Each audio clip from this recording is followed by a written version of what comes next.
Welcome everyone. Thank you so much for joining us. I see folks coming onto the call.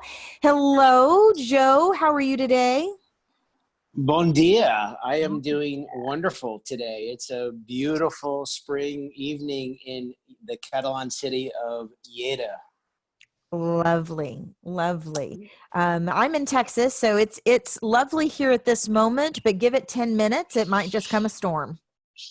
Yeah, That's what I did live in Oklahoma for 5 years, so I know about that. If you don't like the weather, just wait 5 minutes. Just give it a second. We'll change its mind at any moment. So thank you Absolutely. everyone for joining us. We're going to get started here pretty quick. I just want to let folks come on to our seminar with us with Olympic gold medalist Joe Jacobi. So let's just get started. Welcome, everyone. This is a webinar with Olympic gold medalist Joe Jacobi, and we're going to talk about his guide to high performance, simple, slower, and less. And this is one of the webinars that have been made possible by our sponsor. Our sponsors, actually, the Whitmarsh Consulting Group and David Whitmarsh have been instrumental in helping us to get the word out and pull off what typically takes about 90 days to do in a matter of hours initially, and now a matter of weeks instead of months. But thank you, David, and your team of multi-channel marketing specialists. You're just amazing. I also want to say thank you to our sponsor, Insperity.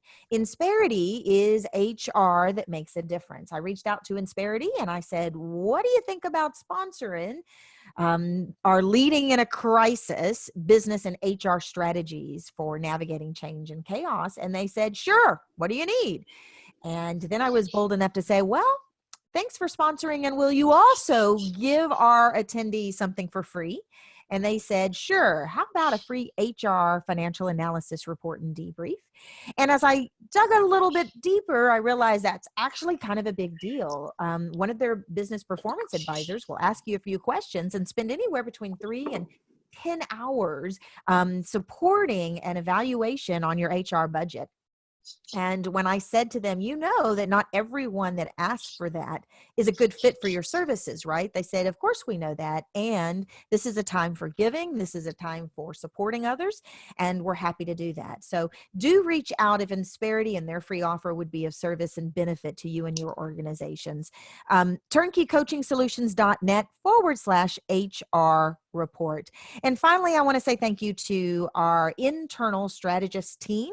They put their heads together and came up with a offer that is the next best thing to free. It's name your own price on helping organizations and executive teams reevaluate their strategy post-crisis. All of us, without exception, are going to be looking at our strategy and reevaluating not just our model and the way that we do business, but our people strategy, our revenue strategy, our growth strategy, our survival strategy.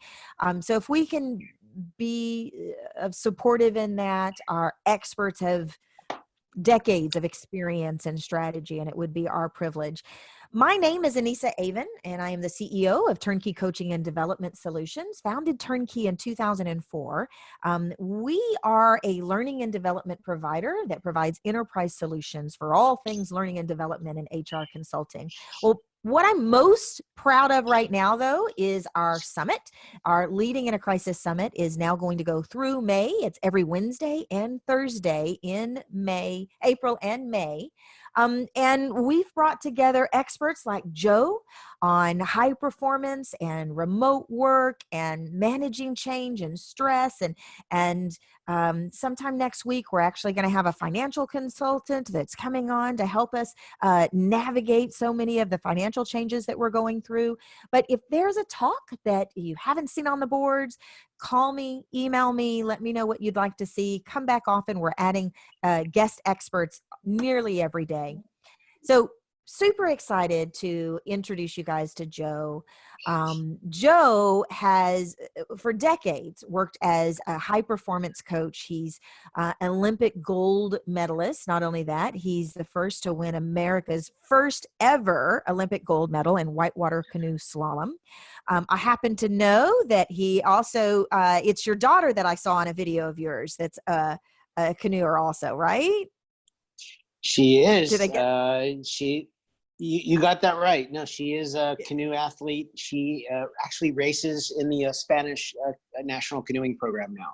I knew it. I knew I saw it. It's a family affair at this point. But She is so much more professional. She's 19 years old, and she is so much more professional about the way she goes about the sport than I was when I was 19. I And at love it. 19, I was only 3 years away outside of the Olympic Games. But my daughter is way more professional about the way she handles herself in the sport than I was at 19 years old. That's just beautiful. But what I know is that Joe is going to share with us today a simpler approach to high performance. And when Joe and I spoke just a couple of weeks ago, we were introduced by a very dear friend of mine, Kelly Howard, who's also shared her expertise in the summit. What I was most excited about is that your philosophy around simple and slower in order to produce high performance, it's a way of life, but it's also something you've proven. This isn't some theory that you're, espousing. This is how you've accomplished so much in your life, including the pinnacle of athletic success. So please share with us. Well, thank you. And no, I think that is the thing about simple, slower, and less. And I'm going to talk about this more as we kind of talk through each of the three of these. But I think for some people, it's a lens. It's a lens to look through. I think for others, as you begin to work with it more, it becomes more of a mindset. And then finally, and I'll speak more about this, my lifestyle change. I mean, I made a quality of life change from the United States, to living in the Spanish state of Catalunya, where simple, slow, and less is a way of life. And I said this in some of the promotional videos that I've talked about this webinar, is that I think even if your goals are to double down or to double sales or to increase efficiency or to do more, to have more, I don't question that at all. I think it's a wonderful thing. I'm always just looking, what are the best ways of getting there? And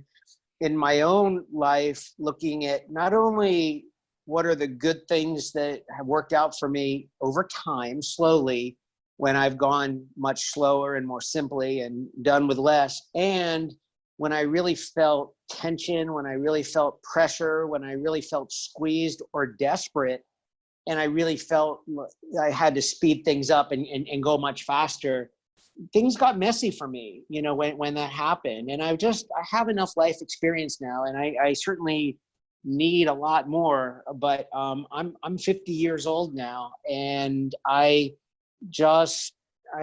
have slowed down enough to actually get a little bit of perspective on it, and not only how it's worked for me, but I feel like I wasn't going to validate this to myself based off my own Olympic canoeing result, which was a good result. The only way I was really going to validate this was to see how it worked for others in a lot of other disciplines beyond sport.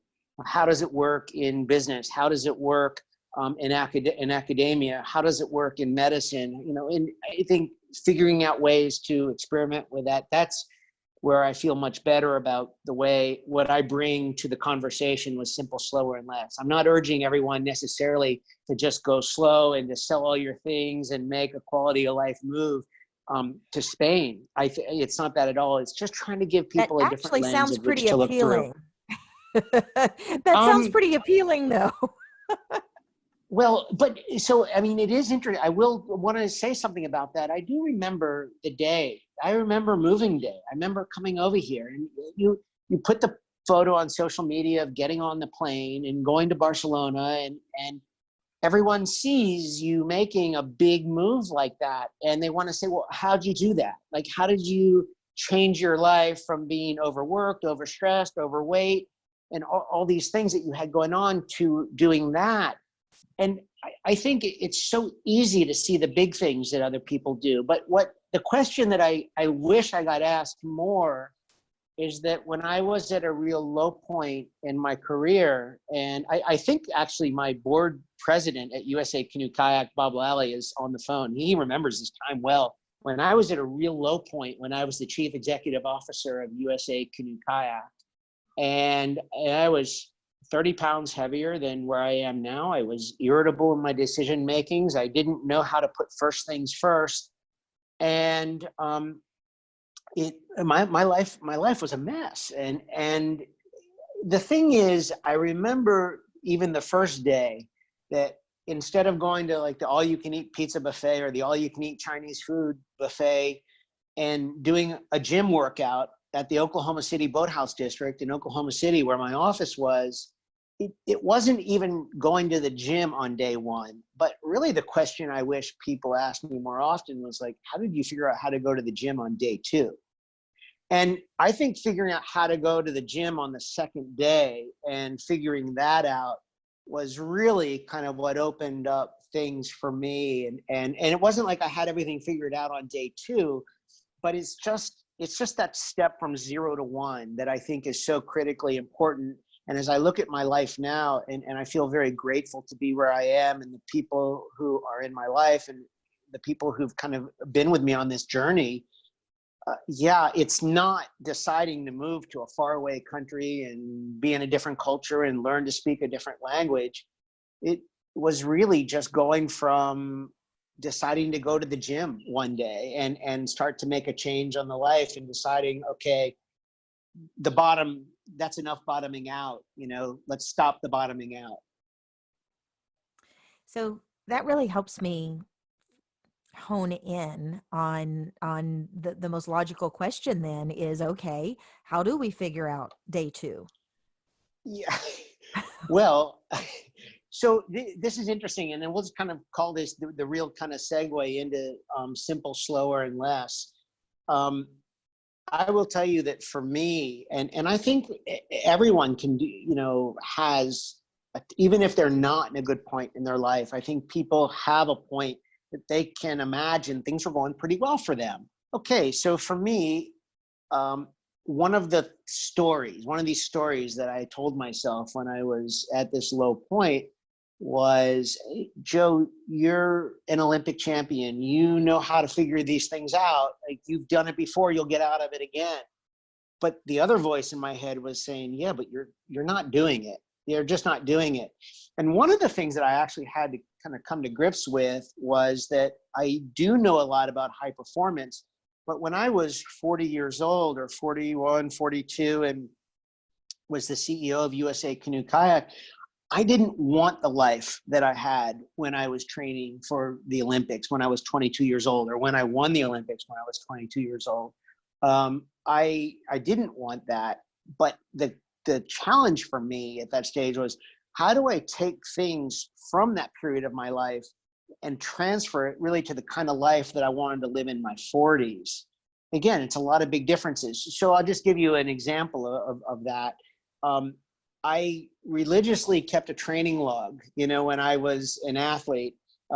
I started about age 12.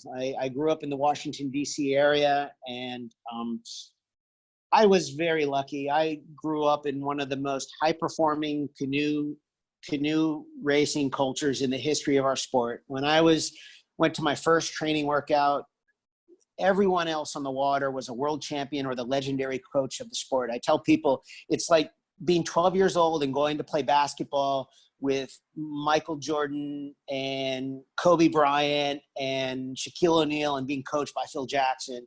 And like, that's what it was like for me. And,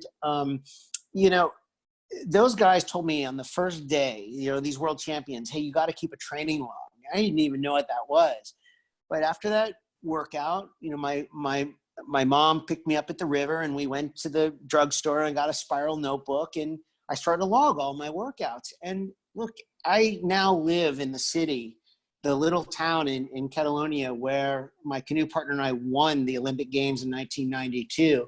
And I remember on the day of the Olympics that after the medal ceremony, after the press conference, after all that Olympic stuff was over on the day, I remember finally getting back to my room at the school in the middle of Laseo where the Olympic Village was. And I remember just kind of crashing on my bed, falling flat on my back in the bed, and then sitting back up, opening the drawer next to my bed and pulling out my training log and just writing an entry like I had done every day for the past 10 years. And I was 22 years old at that point. So it was taking that idea of a training log, and I knew I didn't want to do that again, but I turned it into a method of journaling, which I brought that into my life today. And journaling is now something it's like what I call it's like my adult training log, my form of journaling that I do every day, and I have done every day for 7 or 8 years now. And it's something that made a really big difference in my life when I was younger, but I didn't want to live that life, but it was just figuring out how to take the training log and kind of turn it into a journaling format, which I've done, and I still do that every day. So yeah, that's kind of begins, having a journal is kind of part of that simple, slower, and less way of life. Well, I certainly have questions about so much about what you've just said, but I don't want to interrupt your flow. You tell us which direction you want to go, and I'll come back to my questions. We'll do that. So we'll kind of get a little bit into this, and I have, since I've mentioned Laseo, I want to say I love seeing all the names of the cities, of the places where our participants on the webinar are calling in from. I do want to just make mention, since I'm in Lleida, Spain today, I do believe that my friend Alejandro near Madrid is on the call. My friend Elena from Valencia is on the call.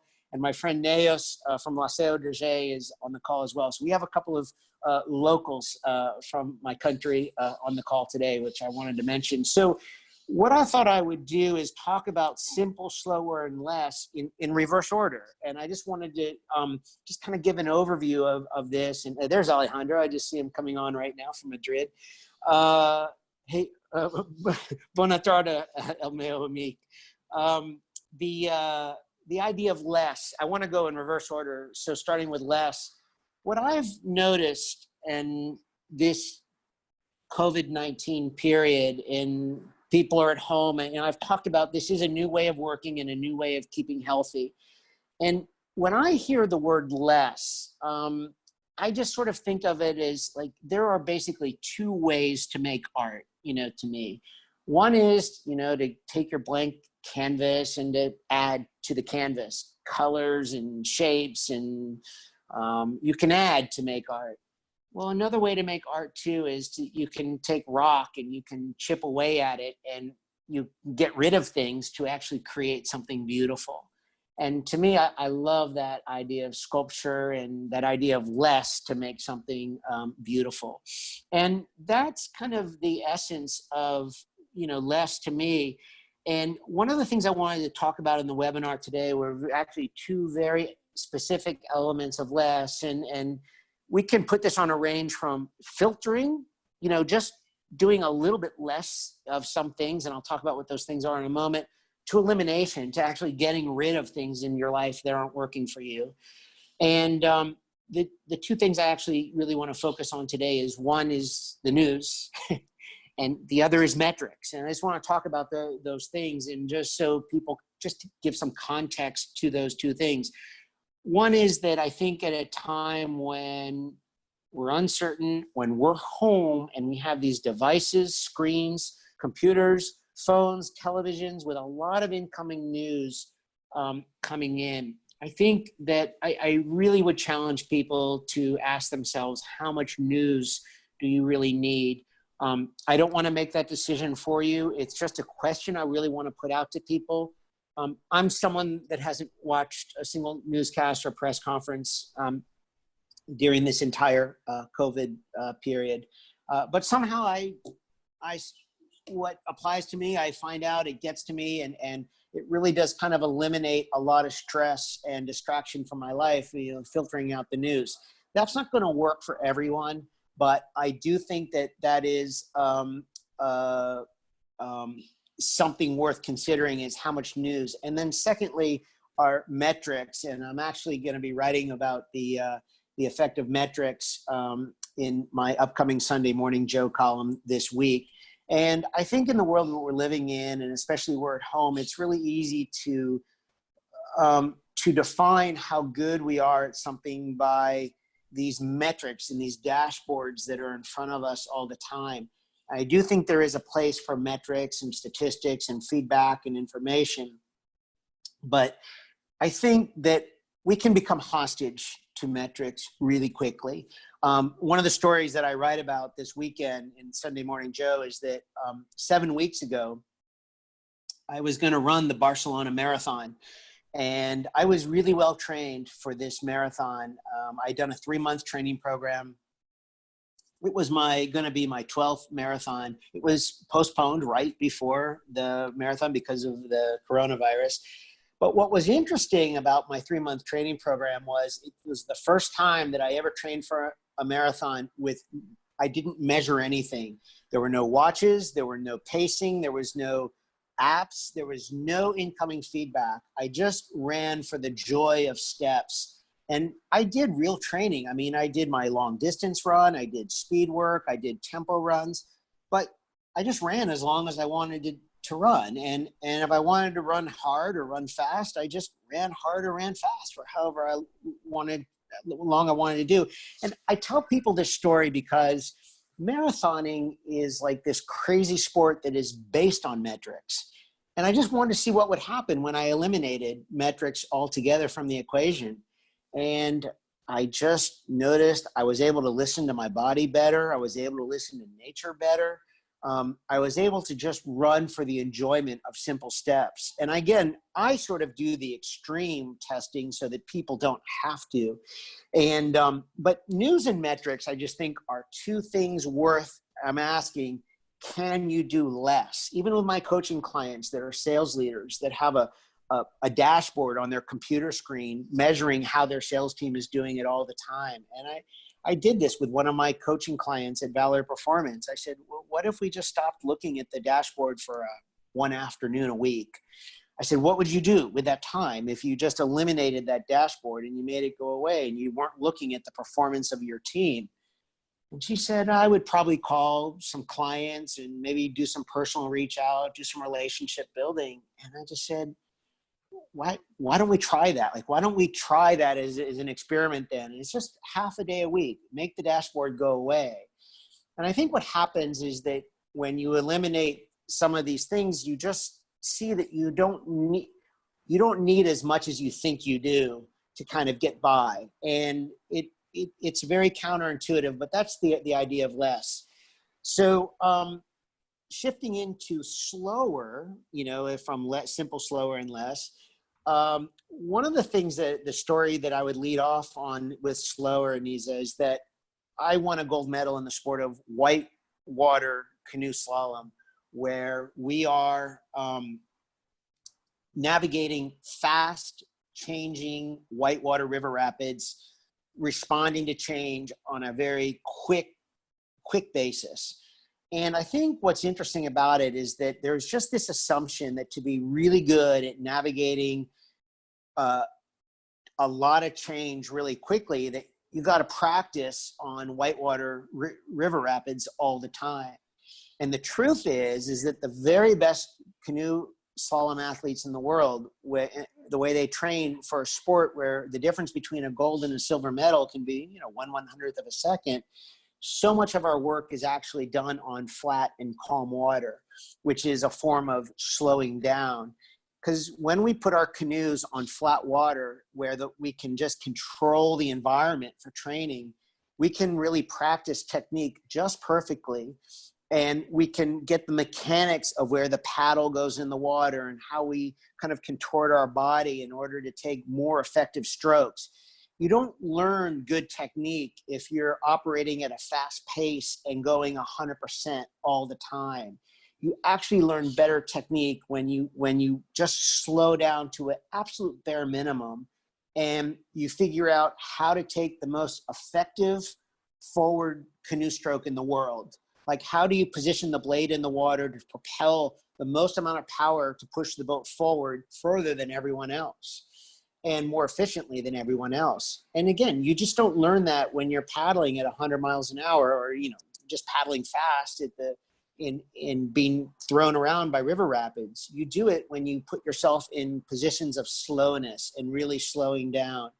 And I think what I took away from that as an Olympic athlete is, okay, so how do you put slower into, you know, real life?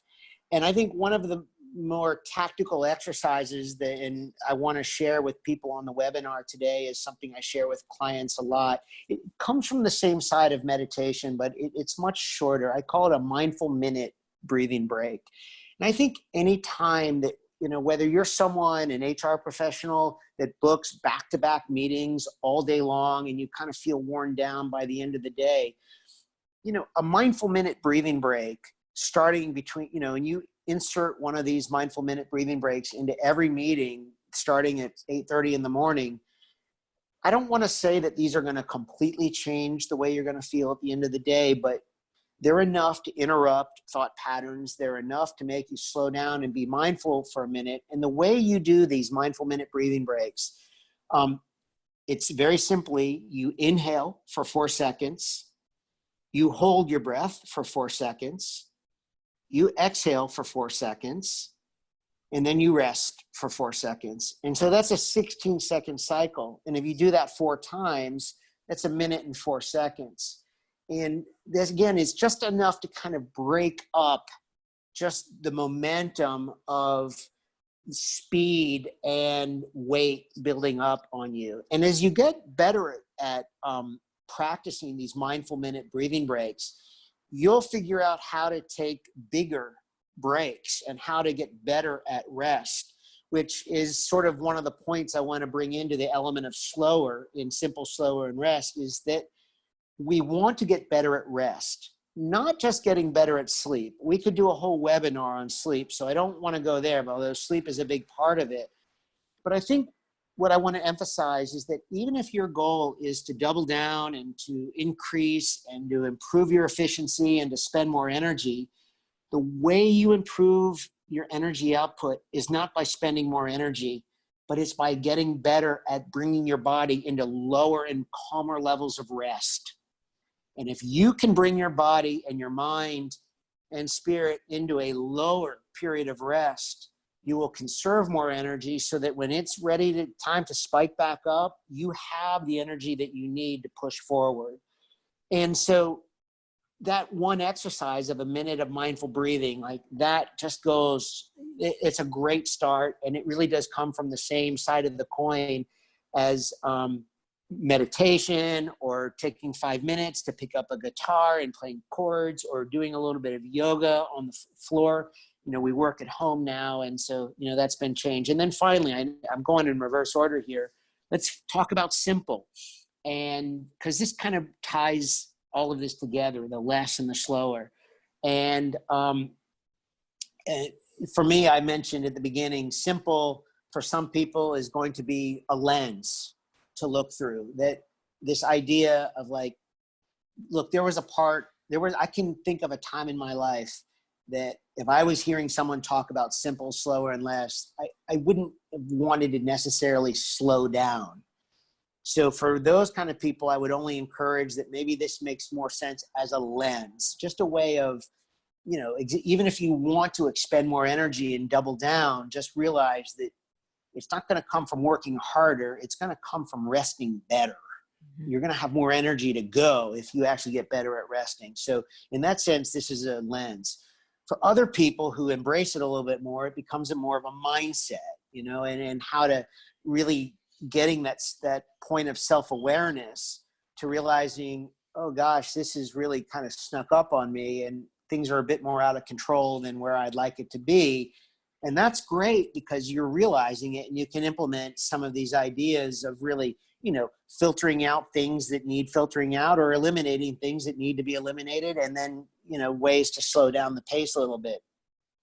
And then of course, on my side, there's just this way of life where I live. I mean, it's just embedded into the culture all around Catalunya. I mean, people work hard when it's time to work hard, but when they don't, they don't.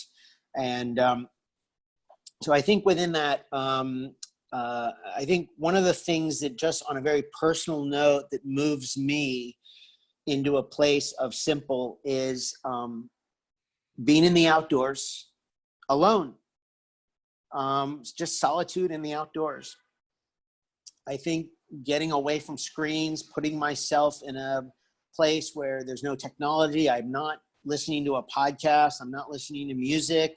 Just like I was talking about training for the marathon, even if I go for a walk in the Pyrenees, I just want to be available to listen to my own thoughts, or listen to my body, or listen to nature, or, you know, whatever kind of shows up in front of my eyes. I just want to be more available to doing that. But because of the way I live here, if I go to a city like New York or Boston, which I was in the US last June and I went to both of those cities, gosh, like my ability to enjoy walking down a busy street in Boston or in Central Park in New York was so much better, just because I kind of have this practice of what solitude in the outdoors means to me. Like I can enjoy myself even in a really busy or a loud area. And I think in this area of simplicity is what I would tell people, that if there is a place to be more gentle with yourself, this is it. Like that's been one of the hardest evolutions for me over the last 10 years, has been that idea of being more gentle with myself. And it kind of took a lot of little things that led to this point. And I want to talk about this because I know so many of us measure ourselves and how we're doing and our self-worth based on our goals and what we're sort of knocking out in the day. And one of the things is that we set such high standards for ourselves. I have a lot of clients, for example, that say, well, I'd like to start running. But they believe that if they don't go out and sign up for a marathon, that they're not really running. And my take on that is that I have a much more gentle approach to that, is that with people who want to start running, we will go out and we will walk in 5-minute sets, or we'll walk for 4 minutes and 30 seconds and we'll run for 30 seconds and we'll repeat that 3 or 4 times. And when we're done doing that, it's like you get to look at yourself in the mirror and say, I ran today, not walk, but you ran today. And I know that that's really hard, but it takes that sense of self-compassion, self-empathy, self-gentleness to get to that point. Like we just believe, like if we didn't go hard enough, if we didn't do it, if we didn't do enough, if we didn't do it with enough intensity, that it didn't really count. And I think that I kind of have a mantra that a lot of the people who read my writing are familiar with, that I talk about small steps forward every day. And the root of simplicity that is at the root of small steps forward every day is this idea of being self-gentle, that it takes so little to check the box, in physical health. It takes so little to check the box in mental health. It takes so little to check the box in emotional health, and so little in spiritual health. It doesn't take much. The consistency of it is worth 1,000,000 times more than, having one super intense day a week and then kind of not coming back to it again for, 6 more days. Well, what you're sharing is the perfect. There's an opportunity here for me to share with you a couple of questions.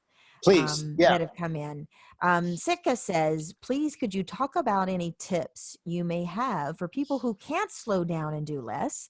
I'm all about self-improvement, but realize that wanting to do more is counterproductive at this stage.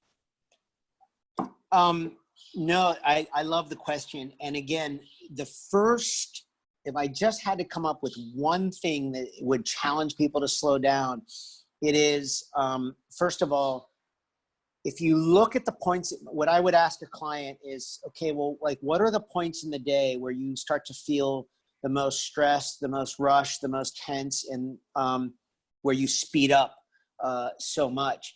And then I don't want to wait till those moments to kind of implement these techniques. if you realize that you're getting tired and worn down at 3:30 or 4 in the afternoon, my challenge, in that question is, can you start a 1 minute of a mindful minute breathing break at 9:30 in the morning or 11:30 in the morning? I'll tell you actually a great story. This is really good because we can set cues for ourselves on when to take these mindful minute breathing breaks. And this is one of the best ways to practice the art of slowing down. You could, I had a coaching client at Valor Performance who did a lot of weightlifting. And so he prepared 4 small snacks, like 4 small meals for himself during the day, whether they were shakes or whether they were like salads or packaged foods in plastic containers. And what he did is that he used each of those 4 snacks, whether that was kind of opening a juice bottle or opening a Tupperware container of salad, as a cue to actually push back and actually do a minute of mindful breathing. So he would do that 4 times a day, just before each snack or each meal. Another way of doing it, I mean, if you are someone, I have a lot of coaching clients that are sales leaders that schedule meetings just back to back all day long. I would just say, as much as you can schedule meetings for 55 minutes and give yourself a little bit of breathing time. And finally, I mean, you asked me to share a little bit about this, Anisa. I do work with a few doctor clients that work on the front lines of the coronavirus. And these are doctors who not only see patients, but they teach and they do research, and they're young mothers. And they just, if I were the United States, these are the doctors that I would be running to, not walking to, for my own medical health, right? And what I find that when I'm working with these clients is that we're not fighting for breaks of 5 minutes to kind of refresh themselves and slow down. We're fighting for like 30 seconds, at a time in between patients. They're just so stacked up.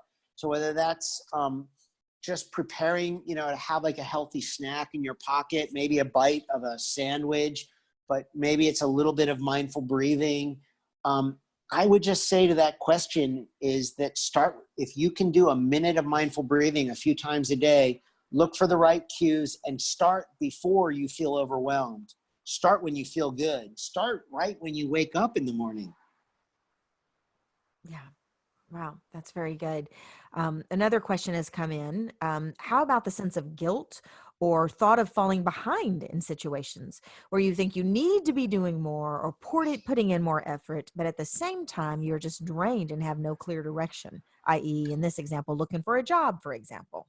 Sure. Well, so I think there's 2 things there. I want to first actually start with the second part, which is drained.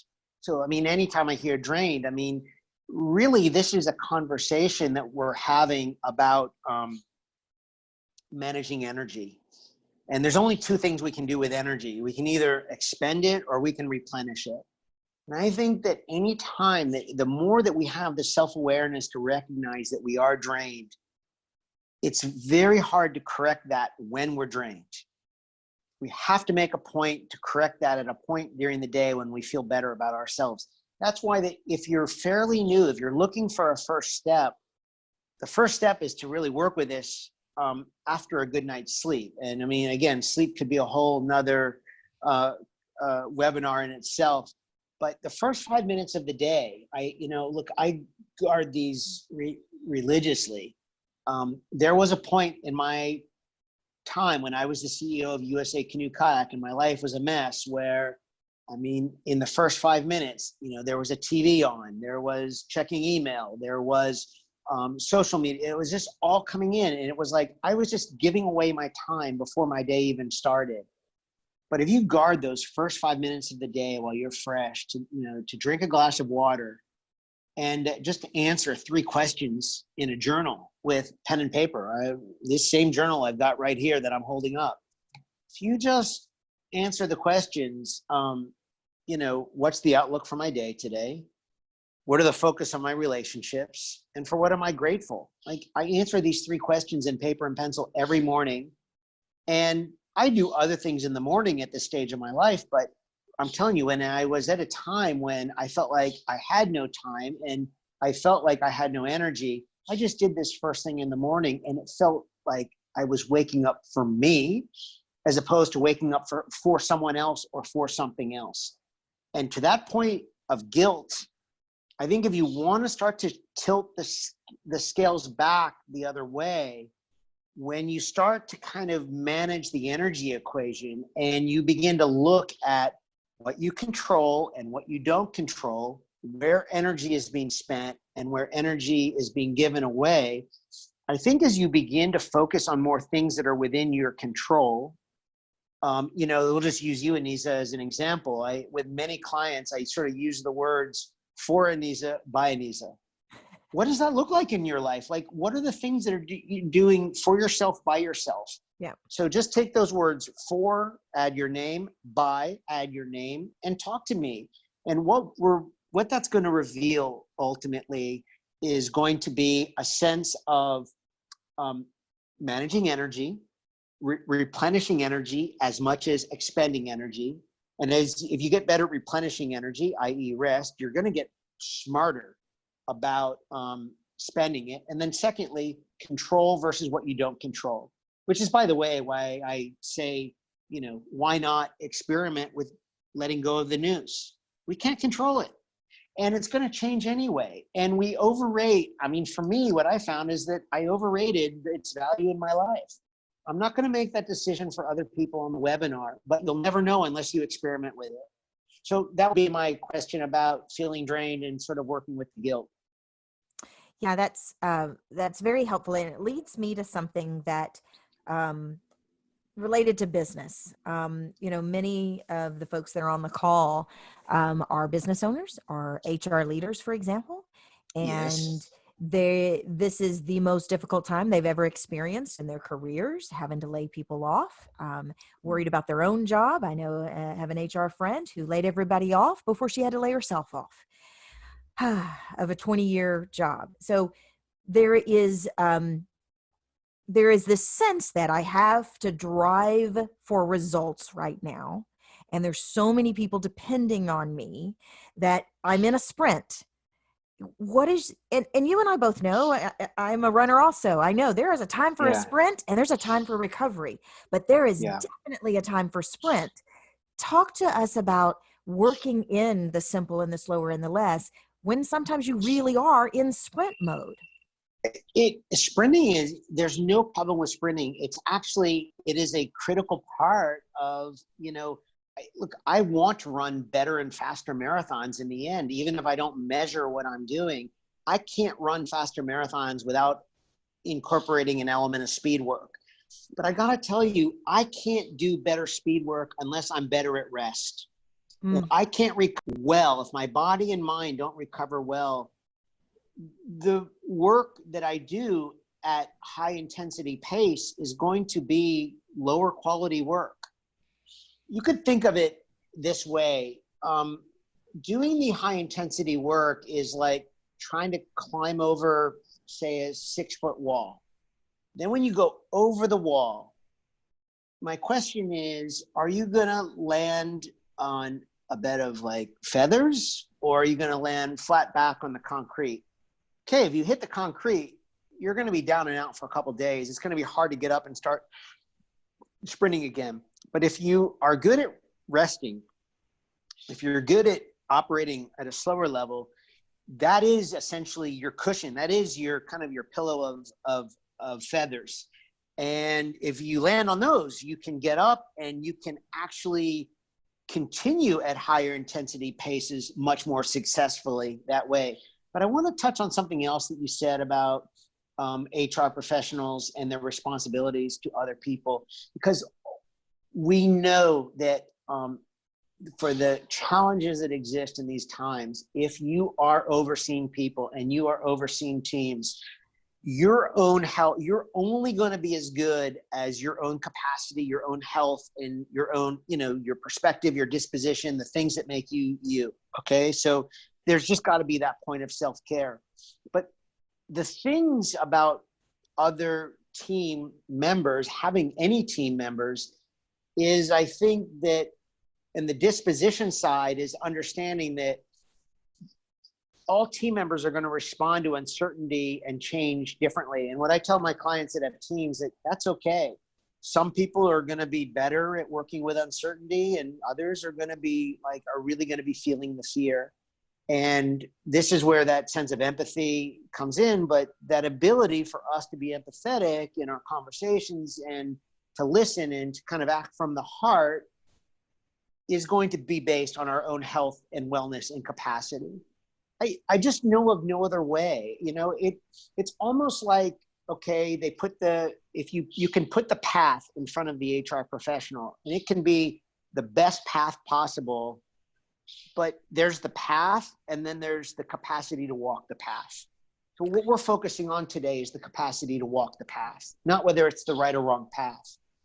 And I just think if you want better results to come from that path, it's going to come from finding better ways to take care of yourself. And if we're starting with that, if today is day one, if today is day zero, here in Spain, we're actually getting ready to kind of, re-enter the world. The president of Spain has kind of put together this 4-phase plan. We're literally in what he calls phase 0 right now.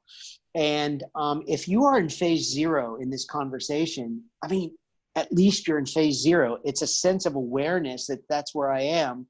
And it's a starting point. And that means, okay, you start with some of these mindful minute breathing breaks if you're just looking for a place to start, or the first 5 minutes of your day tomorrow. I just want to make sure that when you open your eyes tomorrow morning after sleeping, that we're increasing the chances that you're waking up for yourself, not waking up for someone else or for something else. It's got to be for yourself first, especially if you're taking care of others. Yeah. Wow. Very good. That I want you to share a little bit about, there was something you said about when you were training in your canoe performance and training, and you guys would go out on the smooth water and just practice the technique over and over again. What happens when we don't build that practicing the techniques? Yeah, the answer is you end up with kind of bad technique. We see this, and the analogy I would use relative to whitewater canoeing and kayaking is that we see people who kind of, they spend, if they never go to flat water, if they never go to calm water or to a training environment where they can control their circumstances, then they're practicing in an environment of uncertainty and changing conditions all the time. And so while there are some advantages that come to that, number one, that kind of training environment wears you down, like physically, mentally, emotionally, spiritually, really, really quickly. And then secondly, is that your technique is just very reactive and responsive. It's like, how do you make sure you get, just again, canoeing analogy, where getting our hands on the paddle and our body and into the right place at the right moment. Sometimes a fast moving river with crashing waves changing doesn't ever allow you to put your body in the practice, putting yourselves in those correct positions, because you're so busy worrying about navigating these hard rivers. When I go on flat water, I'm not threatened by anything. I can focus on the perfect forward stroke. I can focus on the perfect turning stroke.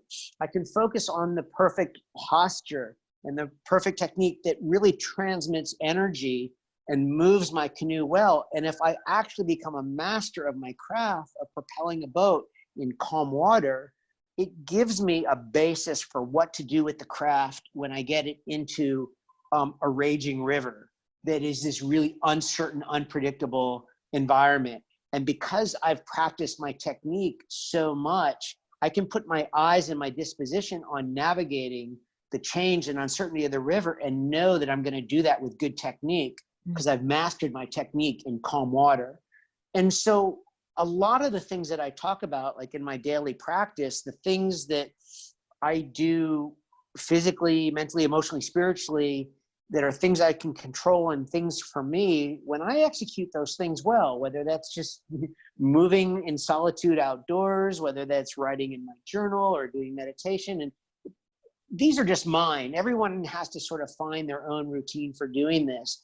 But when you find your own way of doing this, that once you get into the fray, you have much better tools and you can focus on navigating the fray, knowing that you have better strategies, tactics, techniques, and values to sort of take into those situations. And what I would say as someone who's had a very kind of a really strong daily practice, for about the last 10 years or so, when I have a day that goes off the rails, and typically I know at this stage of my life, a day that goes off the rails will be when I'm more tired in the afternoon or evening. And it's like, I just say to myself, like, I know I'm never more than 24 hours away from getting to start again, which is why I kind of call everything that I do the start line. A lot of the people who are familiar with my reading, my writing, my coaching, know my familiarity, the way I talk about start lines versus the finish lines. And real quick is just, with finish lines, we're thinking about goals. We're thinking about all these things we don't have yet, these things we need to do, but we don't have. They're nice to think about, and we think our life would be better with them. And there is a place for goals in our world. But spending a lot of our time, energy, and resources on things that we don't yet have means that's time, energy, and resources that are not going to things we do have. And these things that we do have are the only things that we have when you're sitting in the start gate of the Olympic Games in a canoe. Just all you have ahead of you is, a 500, well, now it's about a 250 meter whitewater, canoeing course. And you're just so raw. And it's like, you're just sort of naked in the world, just with your preparation and training for those Olympic Games. Like, you will never be more present and in the moment than at the start line of the Olympic Games. And I just look for a way to sort of resimulate those conditions to the real world. Like, what does that look like for people on a daily basis going to the start line? And that's why I named like my flagship coaching program, the Start Line. Yeah, we're there's just so many more questions, and we're almost out of time. I'd love to answer. There's one question here that I'd like to get to, and then I'd also like for you to share with us. Okay, so tell us about your start line and what you do as a performance coach. Sure. So, yeah, what was the question? So the question I is, love the questions. Yeah. Can you talk about how to elevate a mindfulness practice and how to take it to the next level? Well, the next level, I guess there's a little bit of an assumption there. And gosh, I should tell you, mindfulness, like, I do a mindfulness meditation every day, and typically I'm so bad at it. I feel like I'm the worst, like, meditation. I've been doing this for almost 10 years, and it's not like even a streak for me. It's not about doing it every day. Well, it is. I mean, there is a benefit to it, doing it every day, but I have, like, what Tim Ferriss calls the monkey brain. My thoughts are just so busy. But the thing about mindfulness and the thing about awareness is just sometimes you get these moments where you're so lost in thought during meditation, where you come back to your sense of breathing. You're just inhaling and exhaling. And when I do that, like, that's the magic. I mean, that's all it is just realizing that it's like a choice, it's just realizing that, you became aware, like, you have the capacity to do it. And when that happens, it is a little bit of a wake up. It means that you can do it again and again. But I will say, for a mindfulness practice, I will share with you what I think kind of helped me take it to a next level. And it wasn't really doing something new, but realizing something about the kind of activities that I choose to do. So there's two activities that I really enjoy doing. I like running, and I like canoeing. I like going canoeing on whitewater river rapids. The thing with running is that sometimes you can be very mindful, and you can think about your technique and, like, where you're striking your foot on the ground, and you can be very in tune with what's going on. But running is also an exercise where you can tune out And like, maybe I'll start thinking about, what do I want for dinner tonight? Chicken or vegetables, and it's like, you won't get hurt. When you're paddling in a river, you're not thinking about what you're going to eat. You have to be present in the moment, because you're navigating change, and you're just very present and making quick adjustments and correcting mistakes all the time when you're navigating whitewater river rapids. And what I think is that a good way to practice mindfulness is to look for activities that ask you to be more mindful and in the moment. And so just yesterday, I was talking to a coaching client, and we were looking at his personal strategic plan, something that I do with private clients. And we were talking about learning a new discipline. And again, it came back to for him, picking up a guitar. And one of the things that I said, okay, first of all, that guitar cannot sit in the case. It needs to sit on a music stand in the middle of the room. And like, I want it to like really make you feel guilty if you walk past it and don't pick it up, right? Yeah. So then brings up the second question. What happens when you sit down with the guitar and you play chords for 5 minutes? For him, I know that he's not going to be thinking about processing banking loans when he's doing that he's going to be present in the moment. So just remember, whether it's music or whether it's movement or breathing or choosing an activity, we can choose things that really force you that don't give you a choice. You either have to be present with it, or the activity doesn't work. And so that's my favorite way of advancing a mindfulness practice, is just, I realize like I haven't done enough whitewater paddling to make me happy. I get back in the river and it forces me to be present in the moment, or I lose my teeth. Well said. And I think we can all relate to knowing that there are things that recharge us, knowing that there are things that energize us, whether it's getting outside or spending time with babies or biking or riding or meditating. Yes. I do want to ask you a question about, we've got folks that are also working with a lot of other folks who are in high stress situations. And especially we've got leaders on the call who are in charge of collaborating and creating solutions with one another. And not everyone has the opportunity to develop a mindfulness or even wants to. How does someone maintain their connection to their energy when in fact they are also just bombarded by things that they can't walk away from, or energy they can't walk away from in those meetings, in those difficult conversations?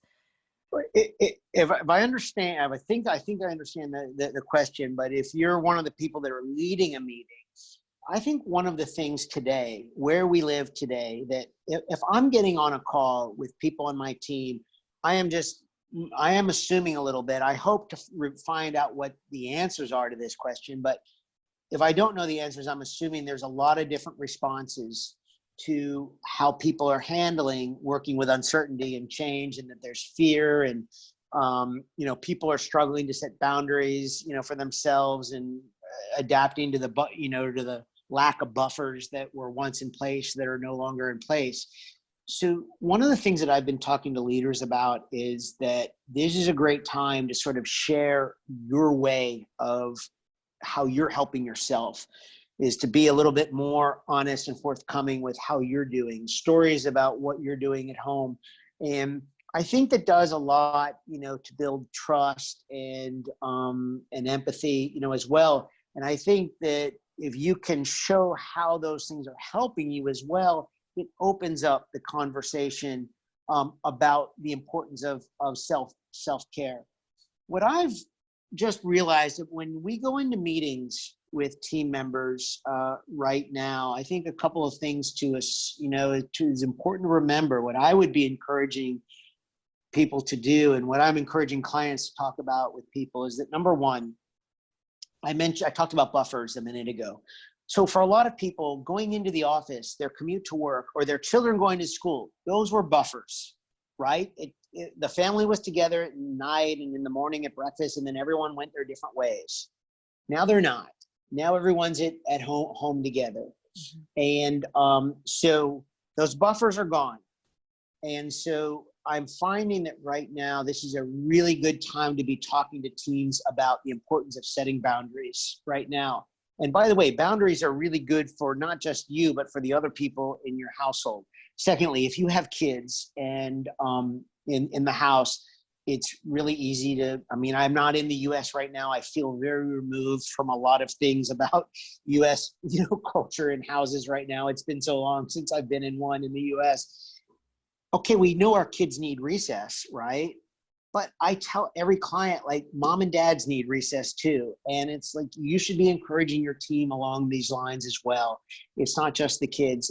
If my hope is that the families that have come together during these quarantine times or stay at home, whatever the terminology is for it, I hope that the families like each other. I mean, of course, like, there are some beautiful stories that are coming out of this, but as leaders, we have to understand not everyone is in that situation. I mean, there are some people that were in tough family situations before this quarantine started, and now they're together. It takes incredible empathy, but we have to think like this if we're really in the interest of trying to help our team do better and help people take care of themselves. This is a good way to kind of talk about that with people. The understanding that the buffers are gone and the importance of setting boundaries are super important. Very good. Very good. There have been so many statements about your takeaways. You guys that are on the call, write in the chat box your takeaways. I want to read a few more of those. And I want to make sure folks know how to get a hold of you. I also know that you have shared, here is Joe's email, joe@jacobi.com. And tell us a little bit. You've been very gracious to provide a free strategy call and personalized high performance plan with anyone that sends you an email and asks for an appointment. Tell me about what that is. Thank you for that. Yeah, no. So this is just, it's my pleasure to do. I love what I do.